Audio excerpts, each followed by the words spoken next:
Welcome to Shattering Myths, especially on this day, which is Passover. It's a program devoted to the most important and to the fastest growing segment of society.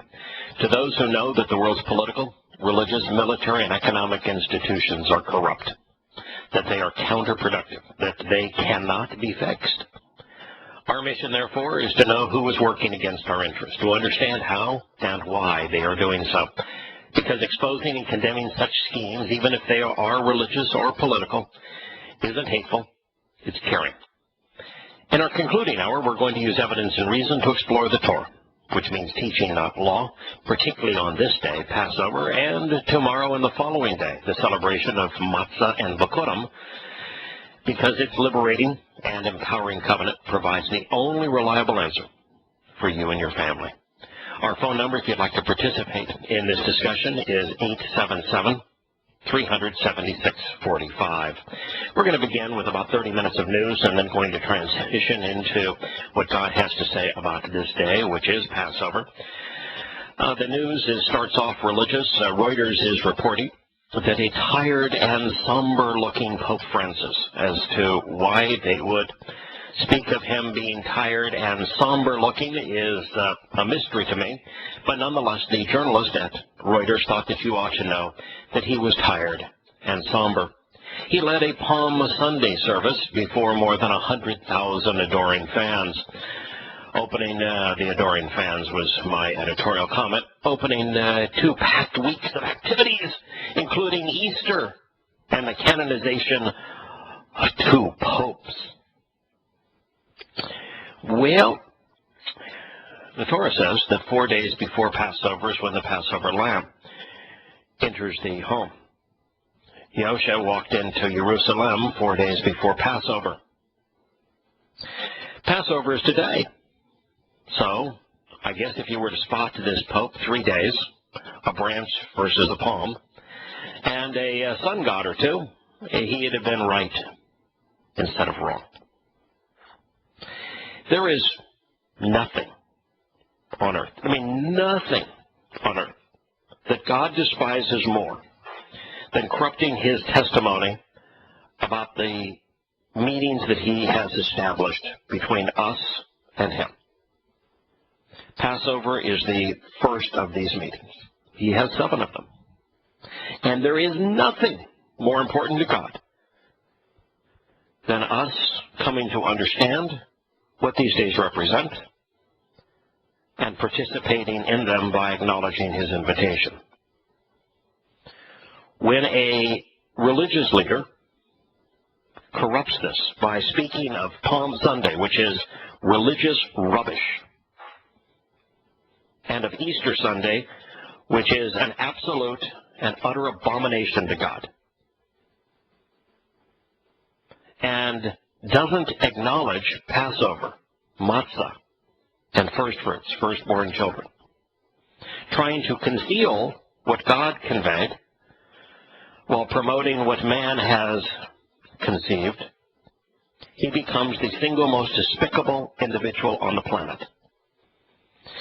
If you're looking for repulsive, you'll find him.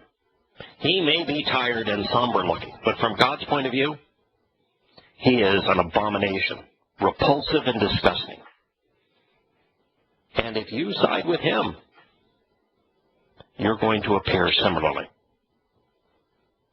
Hello, Larry. Well, I understand that you're taking today off in observance of the Torah's instructions, which is a wise thing to do.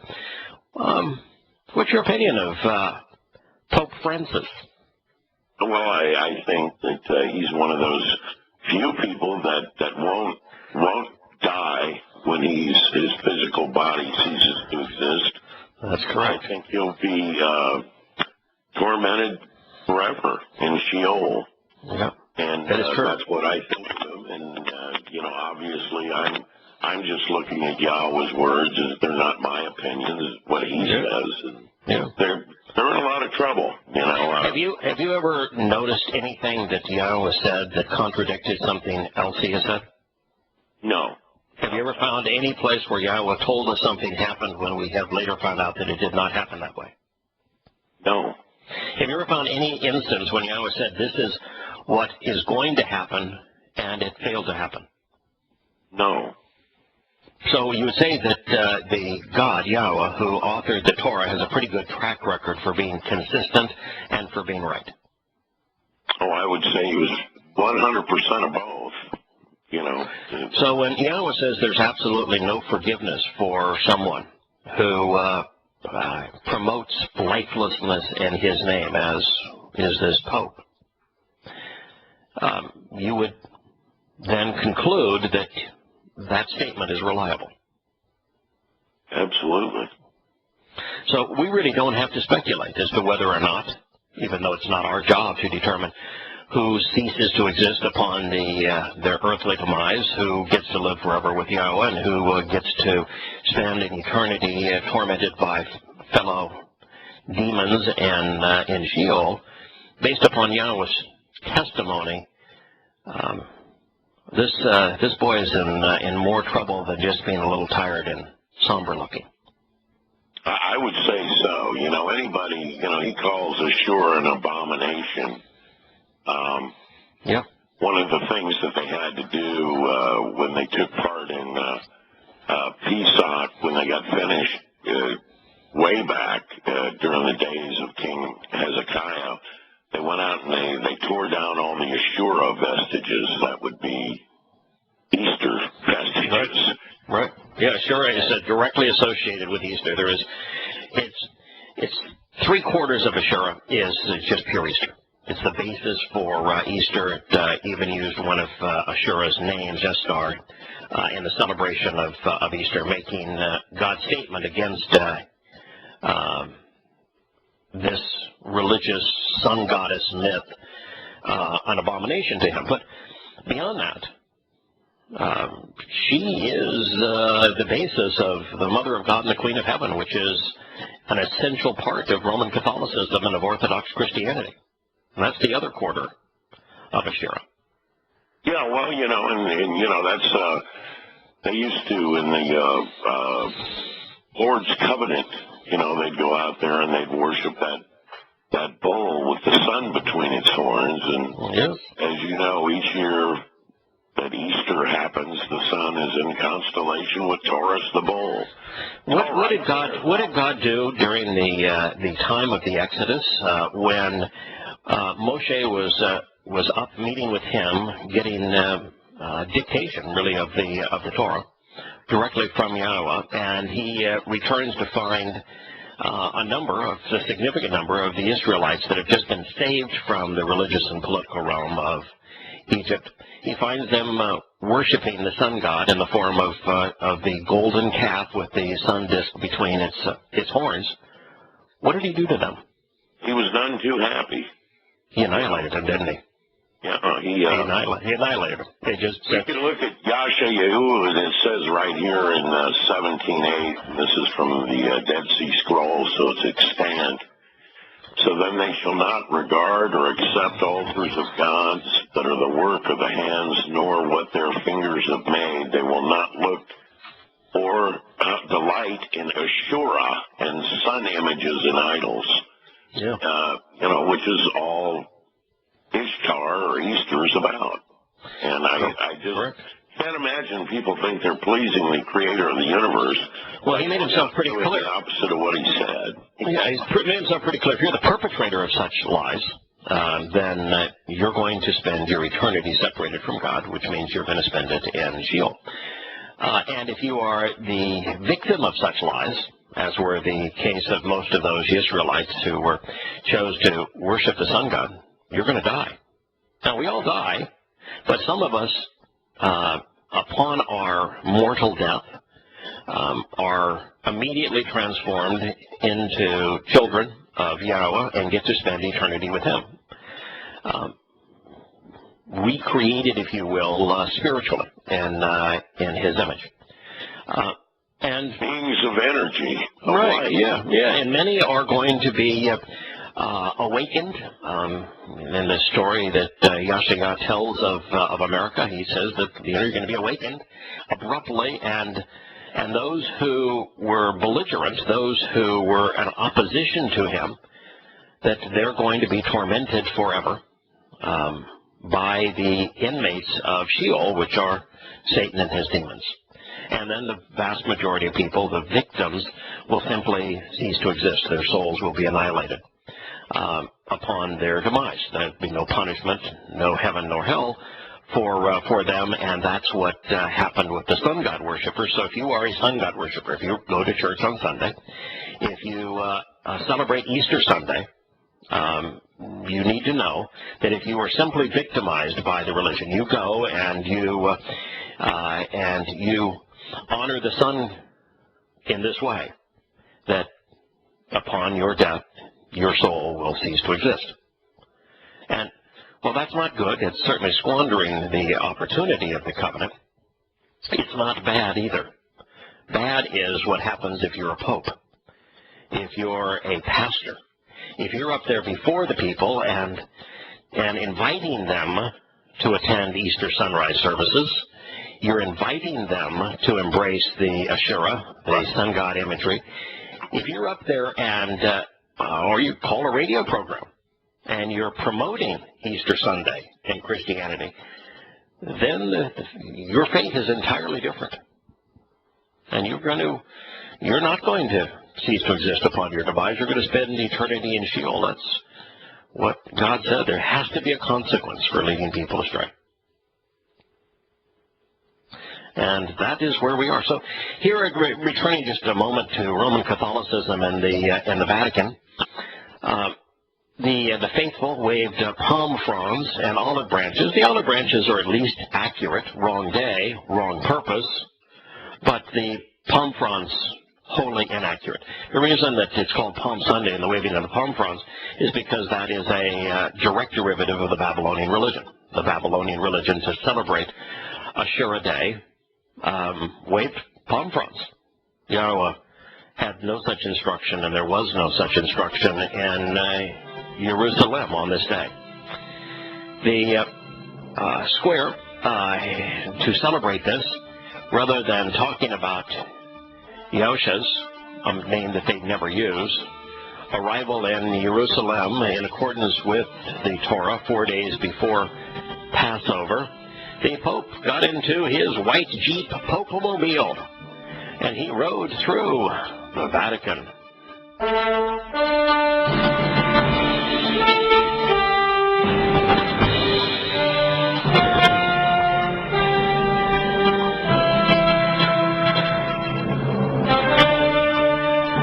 Welcome back to Shattering Myths. This report from Reuters concludes with the following statement.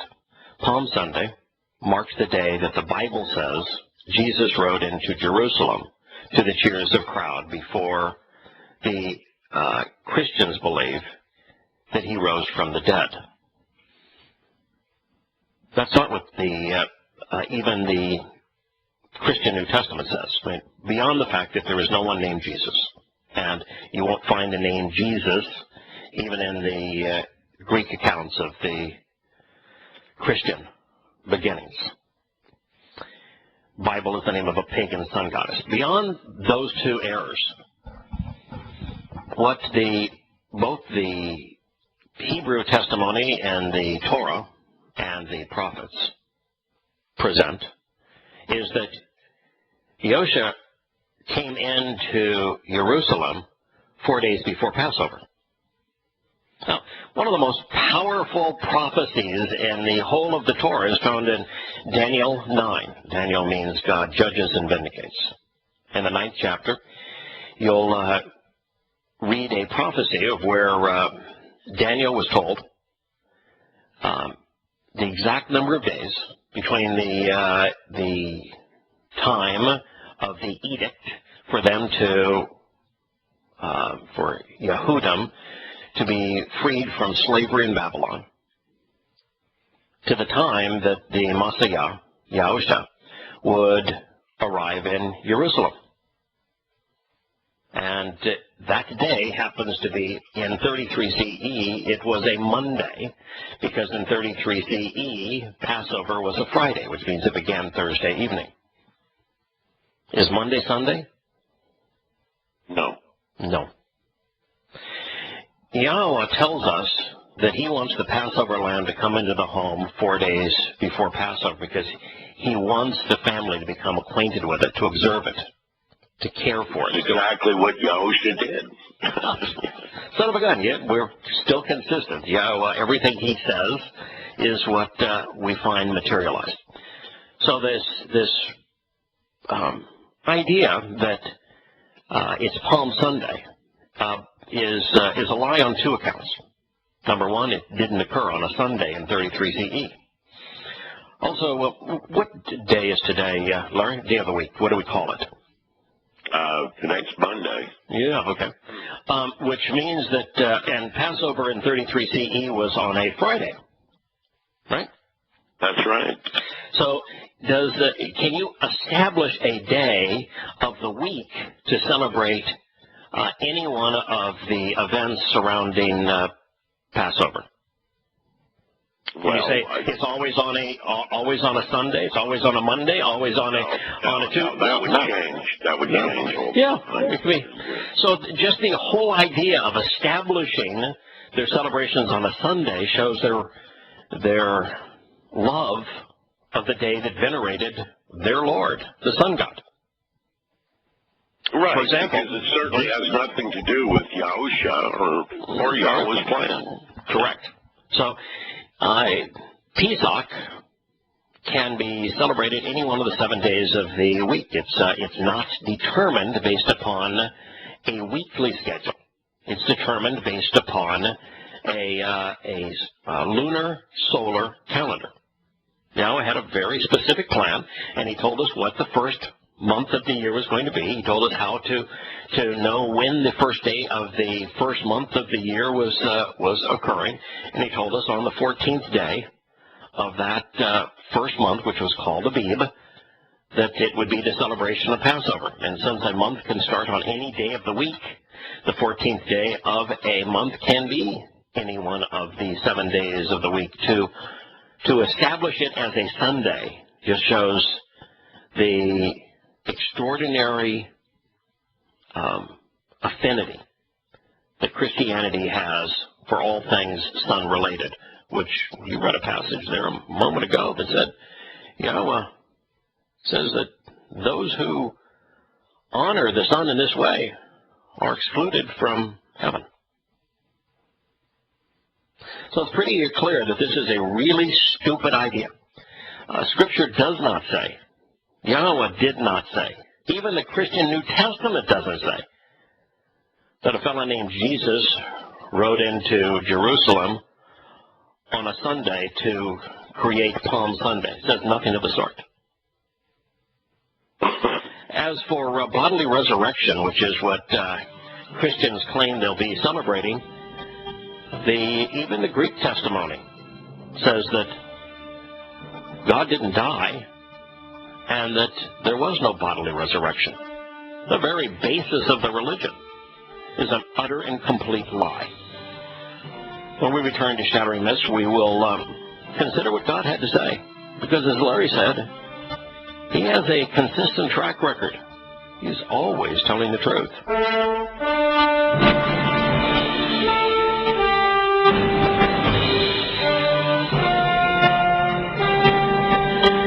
Welcome back to Shattering Myths. Before I begin to summarize Yahowah's plan, and then we go into great detail as to how he communicated it to us, I want to make certain that everyone listening knows what options are available to them.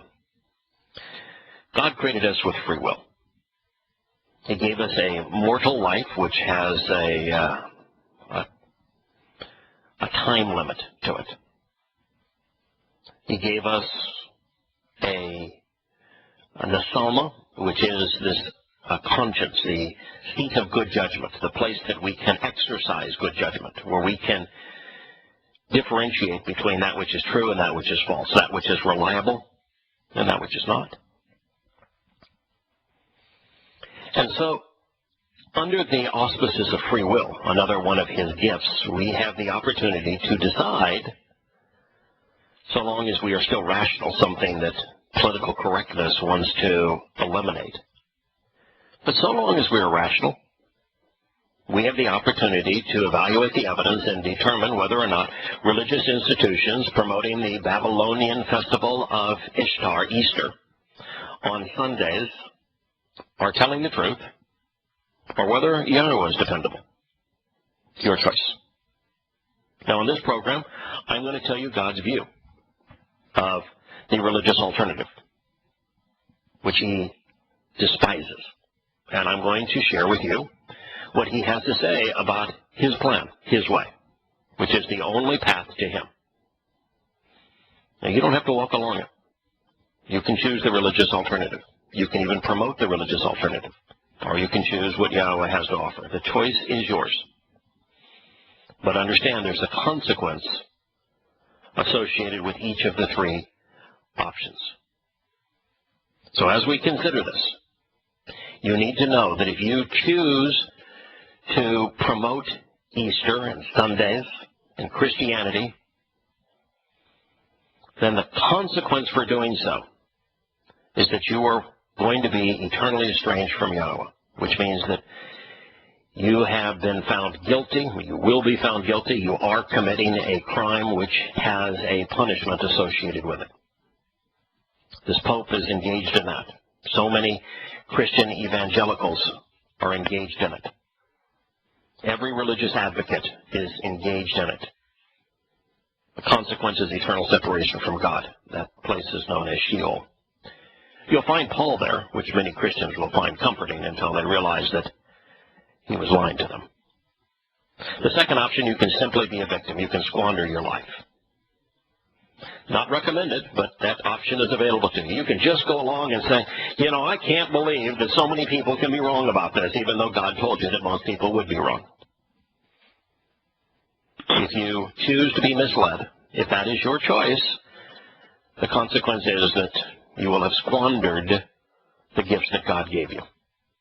Well, you know, it also, if I can just speak here, sure. Yeah.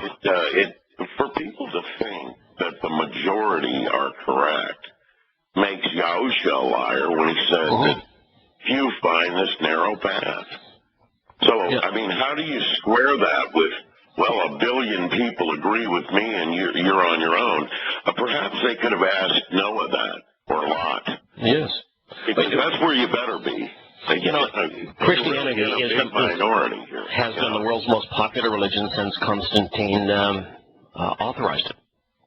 It has been the world's largest religion since that period of time. And so you're dealing with the most popular path, which Yahowah says leads to death and destruction of one's soul. Versus his path, which is narrow, which he says very few find. Just in Yahusha's opening statements in the Sermon on the Mount, the religion of Christianity, as is the religion of Islam, any religion that's popular, Hinduism, socialist secular humanism, they're destroyed. But particularly Christianity, because it claims that its religion is based upon the words and deeds of this man whose opening statements in the Sermon on the Mount destroyed their credibility. We also have Glenn, who's called in from Philadelphia. Happy Pesach, Glenn. Yes, happy Pesach, Ariana, Larry. Okay, wow, interesting. I guess first I would make the point about the dating of Easter. I would like to run this one by. Easter is the first Sunday after the first ecclesiastical full moon after the vernal equinox. You can't get much more astrological than that. It is true. It is true.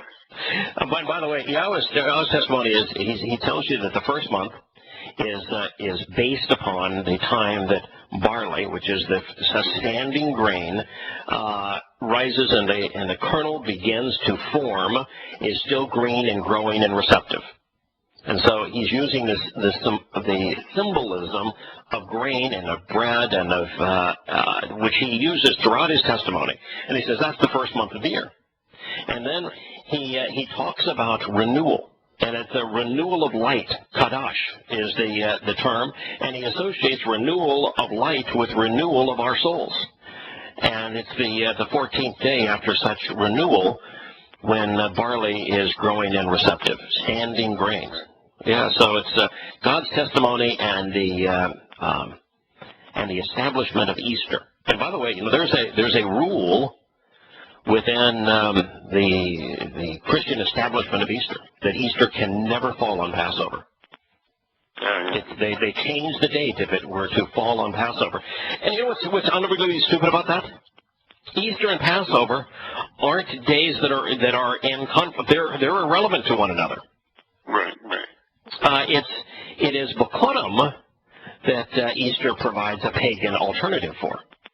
But they don't even know what Bokorim is, so you're right. It couldn't be more pagan. Right.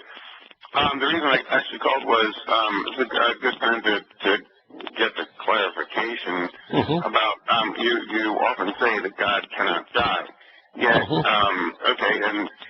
so Christians are hearing you talk about, like, say, the Shroud of Turin, the transmutation of the body, that sort of thing.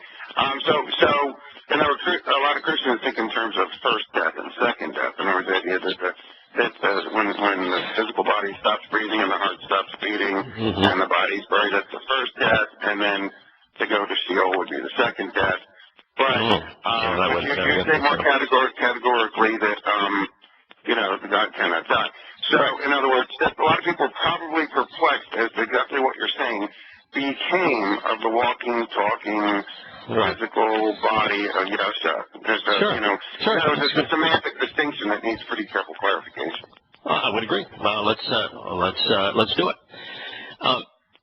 Yahusha, as his physical body, represented the Passover lamb. And as representing the Passover lamb, his physical body was sacrificed. His soul, however, continued to exist, and the part of him that was actually Yahowah, that was actually God, left him before his physical body died. Because Yahowah's spirit, who is spirit, cannot be associated with death. And so the comment that Yahusha makes on the upright pole, which is a comment that Christians cannot reconcile, it is absolutely and wholly destructive to the religion. Yahusha says, my God, why have you deserted me? Why have you forsaken me? Why have you left me? To forsake is to leave. Why have you separated yourself from me? And at that moment, the physical body that was on the upright pole and the soul that occupied that body were estranged from God. And so even if you just look at the testimony of the eyewitnesses in the so-called Christian New Testament, it affirms what I'm saying, that God cannot die. God did not die. The Spirit of Yahowah left the physical body and the soul that was hanging on the upright pole. Now, it goes way beyond that, however. When Yahusha stated, my God, why have you forsaken me?" he was directing our attention to the most comprehensive, the most detailed, the most accurate eyewitness account of what was happening and would happen. He was reciting the opening lines of the 22nd Mizmor, or Psalm. It begins exactly the same way. And in that Mizmor, in that Psalm, Dode, who was inspired to write it, gives us an eyewitness account of exactly what was happening and would happen on this day, which was Passover, on the next day, which was matzah, unyeasted bread, and on the following day, which was Bokorim.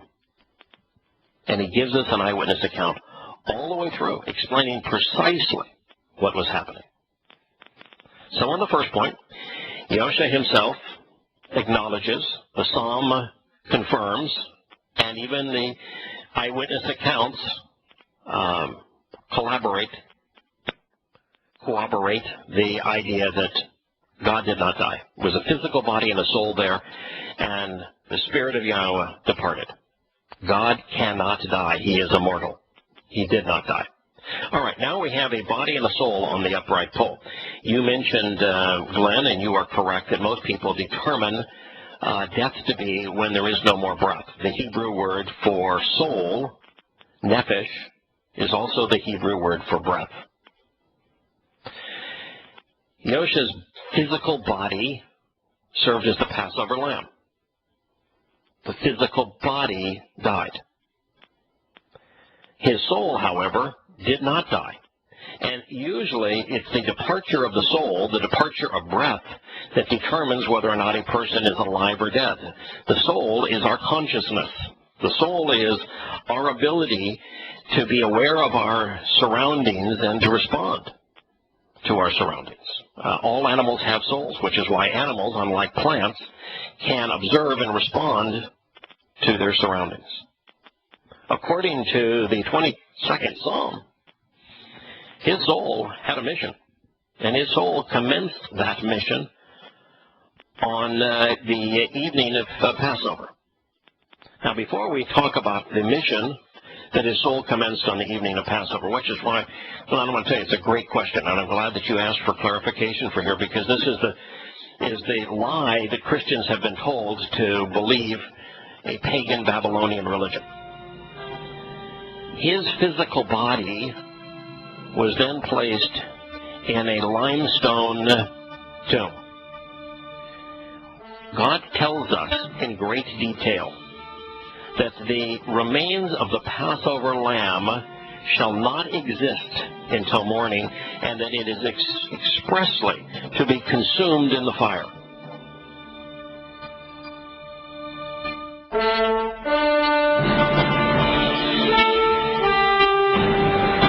Welcome back to Shattering Myths. We're answering Glenn's question, and I'm quite confident that Glenn didn't ask the question because he doesn't know the answer. He knows the answer, but realizes that going over the explanation of what occurred, being very clear and precise in accordance with Yahowah's instructions, would be very helpful for listeners to this program. So the Psalm, 22nd Psalm, the eyewitness testimony in regarding Yahusha's statement, citing the Psalm, my God, why have you deserted me?" proves conclusively that God had departed the body and the soul of Yahusha as he hung on the upright pole. That's for a lot of reasons. One is that God can't die, and the other reason is that the soul was going to go to the place of separation from God, and you can't be separated from God if God is with you. But it also points out something that I don't think I have shared before as it relates to this particular event. One of the great problems of Christianity is it created a religion around a man, and then it recast that man as Dionysus, as Bacchus, as Osiris, for the express purpose of creating a new religion. And what they never came to recognize, because they changed his name, is that Yahusha is Yahowah saving us.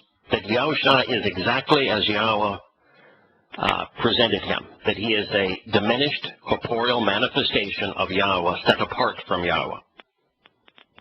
The entirety of God never resided upon, in, or surrounding the man. He is a diminished manifestation of Yahowah. A tiny representation of Yahowah. Go ahead, Glenn. Yeah, and, well, Christians are aware of this, at least theologians. Now, if you're familiar with the question, the kinetic question, are you familiar with the concept of the kinetic question, where, where they acknowledge it, that, that there is, it sort of begs the question, what can God relinquish and yet remain God? This idea of the diminished corporeal manifestation, like of what can God be diminished and yet remain God? Yeah, so, unfortunately, it's a completely foreign idea, too. Yeah, unfortunately, though, for Christians, and you know this, Glenn, that there are two issues with Christianity that preclude most Christians being able to deal with that. Even though Yahusha said it himself, the Father is greater than I. The reality is that Paul lied twice when he said that the fullness of the Godhead resided on him bodily. It's a statement. Yeah, it's physically impossible. It is absurd. Paul was lying when he said so, but Christians prefer Paul's testimony to Yahushua's testimony, who said the Father is greater than I.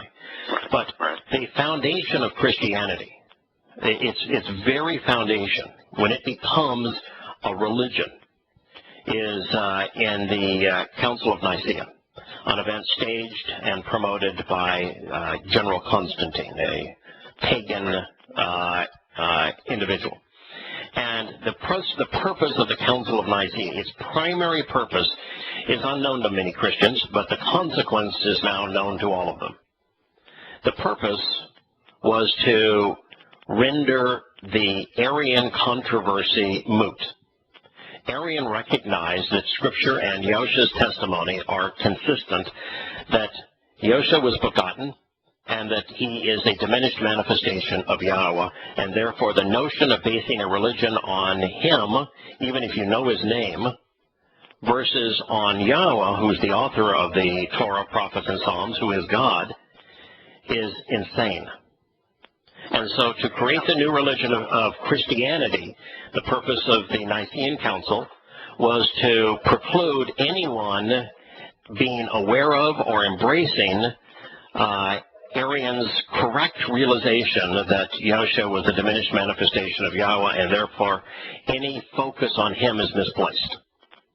Right. And so Christians can't deal with the fact that they pray to, if they even understood him correctly, it would be like a toenail clipping compared to the individual from whom he came. Right. Now, before we get too far, I have to go, so I want to go back to your explanation before the break.